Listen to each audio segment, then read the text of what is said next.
नमस्कार दोस्तों, स्वागत है आपका हमारे चैनल में।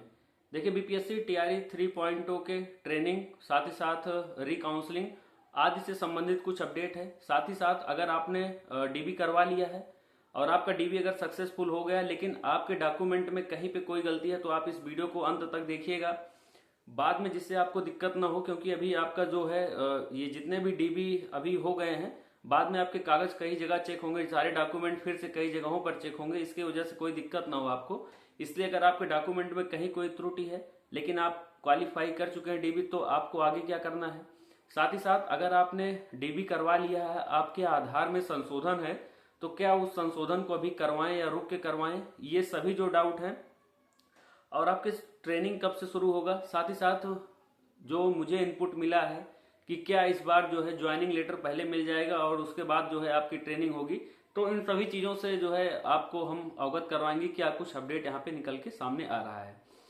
सबसे पहले हम बात करेंगे कि जो सबसे मोस्ट अवेटेड क्वेश्चन है कि सर हमारा रिकाउंसलिंग कब से होगा, जो डाउटफुल वाले हैं उनका रिकाउंसलिंग कब से करवाया जाएगा। उसके लिए हम आपको बता दें कि आपकी जो प्रक्रिया है बहुत जल्द, मतलब हम कहें तो फरवरी माह में स्टार्ट हो जाएगी।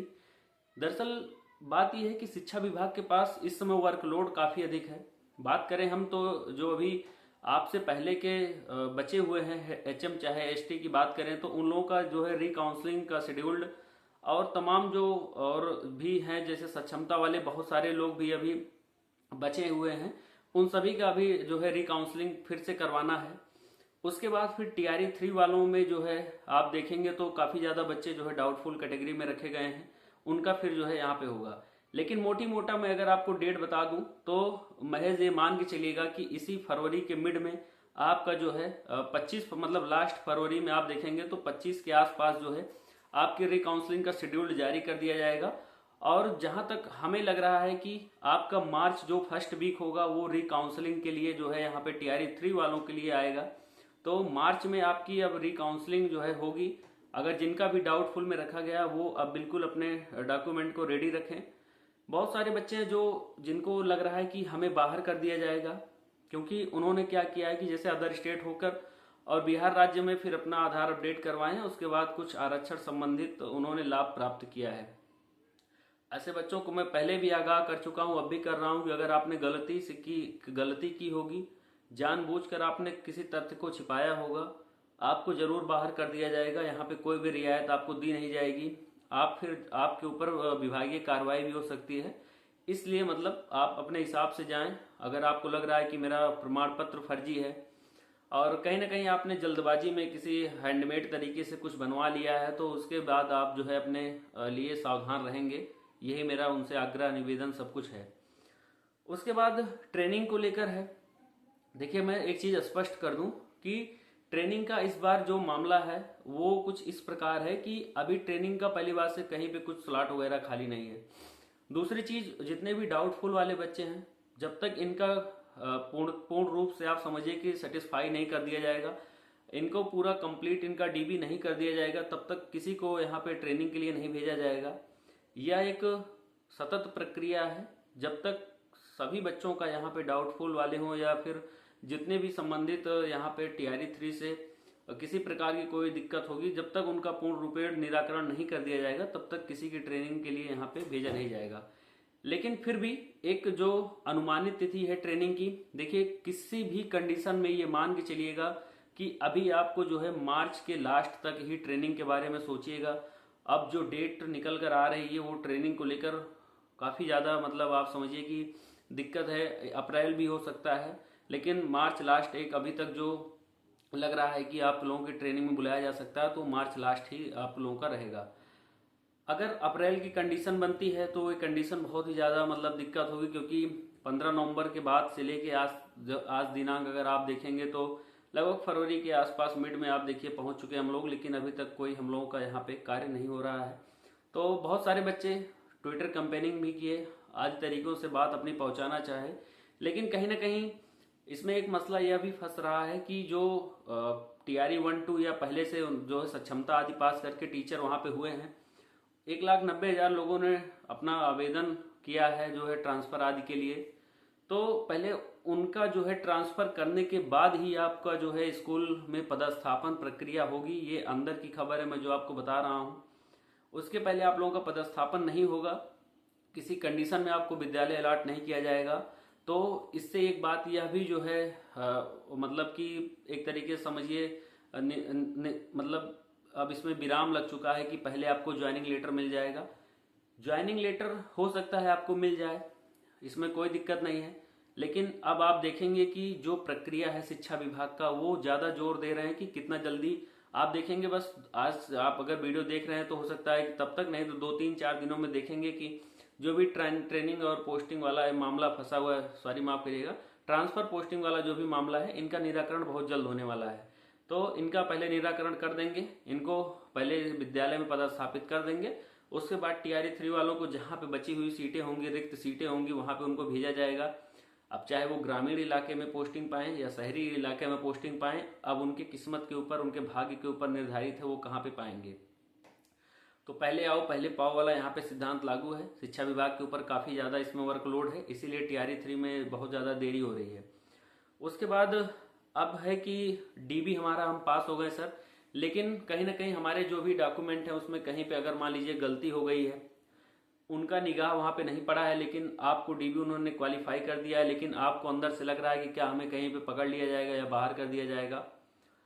माइनर गलती के लिए कभी कहीं से आप बाहर नहीं होंगे, बस आप जेन्युइन कैंडिडेट रहेंगे, आपको किसी भी प्रकार की कोई दिक्कत नहीं होगी। आप बाद में एफिडेविट अपना जो भी बनवाए होंगे, जाहिर सी बात है सभी लोग अपना एफिडेविट बनवाए होंगे, वही एफिडेविट आप जो भी सक्षम प्राधिकारी आपका डॉक्यूमेंट चेक करेंगे, जिन्होंने मान लीजिए पकड़ लिया, उनके सामने आप अपना वो जो भी एफिडेविट होगा उसको पेश कर दीजिएगा। उसके बाद आपका निराकरण वहाँ पे हो जाएगा। बहुत जगह भी आपका डॉक्यूमेंट चेक होगा, तो ये एक तरीके से समझिए कि जैसे कि ऊपर ऊपर से चेक किए कर लिए हैं कि कहाँ पे मतलब सही है गलत है। अभी तो आप लोगों का जितना भी मान लीजिए जिस यूनिवर्सिटी से आपने किया है, मान लीजिए आपने किसी यूनिवर्सिटी से किया है ग्रेजुएशन, उस यूनिवर्सिटी से ये जो है पता करेंगे कि क्या ये जो फला रजिस्ट्रेशन नंबर ये आपके यहाँ इतने सन में यहाँ पे क्वालिफाई हुआ है कि नहीं, या रजिस्ट्रेशन हुआ था कि नहीं, या यहाँ पे पढ़ा है कि नहीं।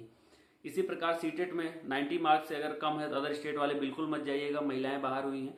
हालांकि मामला कोर्ट में गया है, अभी उस पर चूंकि रोक लगा दी गई है, लेकिन कहाँ तक ये जो है मामला जाएगा अभी देखने वाली बात है। लेकिन 90 नंबर से कम है तो मुझे नहीं लगता है कि आपको रिलीफ किसी भी प्रकार की मिलेगी। तो अगर आप का डॉक्यूमेंट गलत है, घबराने की जरूरत नहीं है, रीअपलोड बिल्कुल मत करिएगा, रीअपलोड की गलती मत करिएगा। आप लोग विभाग के अंदर आराम से आप सबका हो जाएगा, कोई दिक्कत नहीं होगी। आप बस एक बार वहाँ पे ज्वाइन कर लीजिए, उसके बाद आप जो है बाय हैंड वहाँ पे ले जाकर पहुँचा देंगे, वहाँ पे कोई दिक्कत नहीं होती है। तो अब रीअपलोड आप लोग मत करिए, एक बार DB क्वालिफाई है, बस एंजॉय करिए और उसके बाद अपना जो भी डॉक्यूमेंट होगा उसको वहीं पे आप दीजिएगा जब वो मांगेंगे सक्षम प्राधिकारी आपके। अच्छा, सबसे बड़ी चीज़ है कि सर हमने DB भी करवा लिया, सब कुछ ठीक है, लेकिन हमारे आधार में थोड़ा सा संशोधन है। माता जी के नाम में गलती है, पिताजी के नाम में गलती है, डेट ऑफ बर्थ में गलती तो नहीं होगी क्योंकि अगर होती तो वहाँ पे जाहिर सी बातें पकड़ लेते, लेकिन मान लीजिए गलती वहाँ पे भी हो, एड्रेस में गलती हो। देखिए उस कंडीशन में एक सिंपल सी चीज़ ये आप लोग ये करिएगा, मान लीजिए आपका जैसे एड्रेस में नाम में इधर उधर अक्षर का गलती है तो उसको आप ठीक करवा लीजिए। लेकिन अगर राज्य से रिलेटेड है, आप अगर यूपी के हैं लेकिन बिहार में बिहार का करवाना चाह रहे हैं, झारखंड के हैं बिहार करवाएं, MP के बिहार, दिल्ली से बिहार, ये सब आप मत करवाइएगा, अन्यथा आपको फिर जो है डाउटफुल में करके उसके बाद आपके लिए दिक्कत होगी।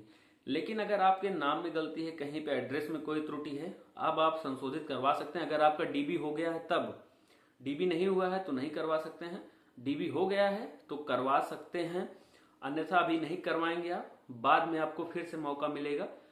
10-5 दिन आगे पीछे जो है आपका प्रान वगैरह जनरेट हो जाएगा, परमानेंट जो रिटायर अकाउंट नंबर होता है प्रान जिसे कहते हैं, और उसके बारे में हम आपको अलग से वीडियो में बताएंगे।